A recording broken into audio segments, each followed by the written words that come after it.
ja'akum rasulun min anfusikum azizun alaihi ma anittum harisun alaikum bil mu'minina raufur rahim.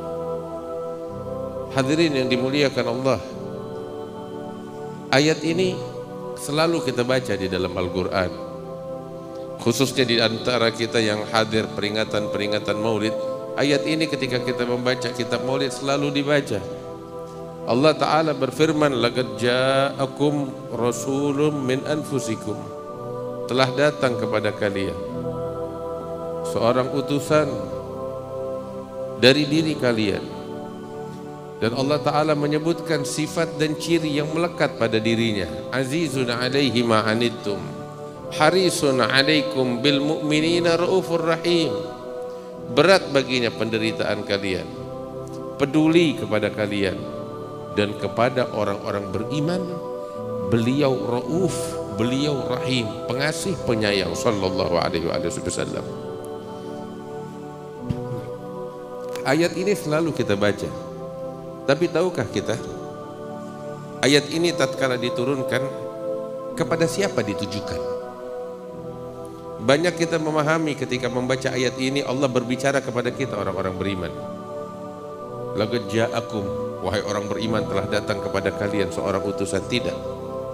Tatkala turun ayat ini Allah tidak berbicara kepada orang-orang beriman. Sebab pembicaraan tentang orang-orang beriman di akhir ayat baru dibahas oleh Allah Ta'ala, yaitu bil mu'minina raufur rahim. Tetapi al-khitab, saat Allah menunjukkan firman ini, al-khitab, Allah berbicara bukan kepada orang-orang beriman.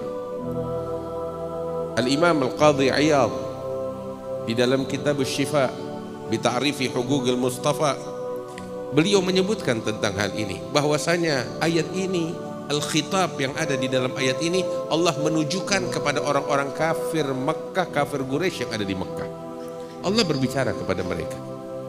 Allah mengatakan, wahai orang-orang kafir Quraisy yang ada di Mekah, telah datang kepada kalian seorang utusan dari diri kalian sendiri. Maksudnya dari satu bangsa Quraisy, sama seperti kalian, bagian dari kalian. Sebab Nabi Shallallahu Alaihi Wasallam adalah keturunan Nabi Ibrahim, dari Nabi Ismail, dari Sayyidina Adnan, kakek Rasulullah, dari bangsa Quraisy. Bangsa Quraisy adalah orang-orang Arab yang ada di Mekah, yang dahulu mereka adalah orang-orang kafir yang memerangi Nabi besar Muhammad Sallallahu Alaihi Wasallam. Tapi inilah yang menarik dari sosok Nabi besar Muhammad Sallallahu Alaihi Wasallam.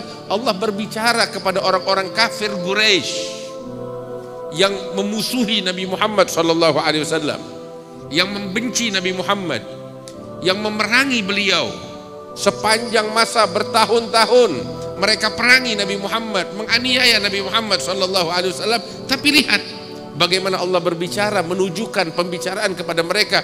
Wahai orang-orang kafir Quraisy, telah datang kepada kalian seorang utusan dari diri kalian, yang kalian kenal, bagian dari kalian, keluarga kalian, yaitu Nabi besar Muhammad Sallallahu Alaihi Wasallam. Terus dalam ayat ini Allah masih melanjutkan pembicaraan kepada mereka orang-orang kafir Quraisy. Allah Ta'ala menyebutkan tentang akhlak, tentang sifat yang mulia yang dimiliki oleh Rasul Sallallahu Alaihi Wasallam. Hadirin yang dimuliakan Allah, akhlak Nabi Muhammad begitu agung. Al-khisal al-hamidah, sifat-sifat yang indah pada diri Rasulullah begitu banyak, hingga Allah Ta'ala mengatakan, wa innaka la'ala khuluqin azim, sesungguhnya engkau ya Muhammad di atas budi pekerti yang agung. Akan tetapi dari sekian banyak akhlak mulia yang dimiliki oleh Rasul Sallallahu Alaihi Wasallam, di sini digarisbawahi oleh Allah dua akhlak mulia. Artinya kedua akhlak ini sangat dominan pada diri Nabi besar Muhammad Sallallahu Alaihi Wasallam, lebih daripada sifat beliau yang lainnya. Apa itu? Allah Ta'ala mengatakan azizun alaihi ma'anittum, itu yang pertama. Harisun alaikum, itu yang kedua. Digarisbawahi dua akhlak ini oleh Allah Ta'ala. Dari sekian banyak akhlaknya Nabi besar Muhammad Sallallahu Alaihi Wasallam, Allah Ta'ala bilang azizun alaihi ma'anittum, berat baginya apa yang kalian derita, penderitaan kalian berat bagi Rasul sallallahu alaihi wasallam. Hadirin yang dimuliakan Allah, siapa yang dimaksud dengan kalian ini? Yang mana penderitaan kalian, kata Allah, berat bagi Rasul sallallahu alaihi wasallam. Beliau memikulnya, beliau merasa berat ketika kalian menderita. Ini bicara Allah Ta'ala kepada siapa? Bukan kepada orang beriman. Orang beriman nanti di akhir ayat baru dibahas. Tetapi al-khitab, Allah berbicara kepada orang-orang kafir Quraisy. Artinya, wahai orang-orang kafir Quraisy yang menganiaya Rasulullah, penderitaan kalian berat bagi Rasul sallallahu alaihi wasallam.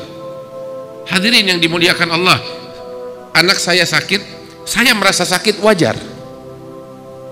Istri saya sakit, saya menderita, wajar, karena hubungan cinta antara saya dengan mereka. Tetapi orang yang sepanjang tahun, bertahun-tahun mengganggu saya, ketika dia tertimpa musibah, saya nggak bakal merasakan sakit. Nggak ada orang merasakan sakit atas derita yang menimpa orang yang mengganggunya, nggak ada. Kalau anak saya sakit, saya menderita, wajar. Sahabat saya sakit, saya ikut merasa berat dan merasa sakit, wajar. Tetapi kalau ada musuh yang ganggu saya, dia ketiban musibah, terus saya menderita, nggak ada. Kecuali Nabi besar Muhammad sallallahu alaihi wasallam. Allah menegaskan penderitaan kalian berat bagi Rasul sallallahu alaihi wasallam. Padahal mereka orang-orang kafir. Padahal mereka orang-orang yang mengganggu Nabi Muhammad sallallahu alaihi wasallam.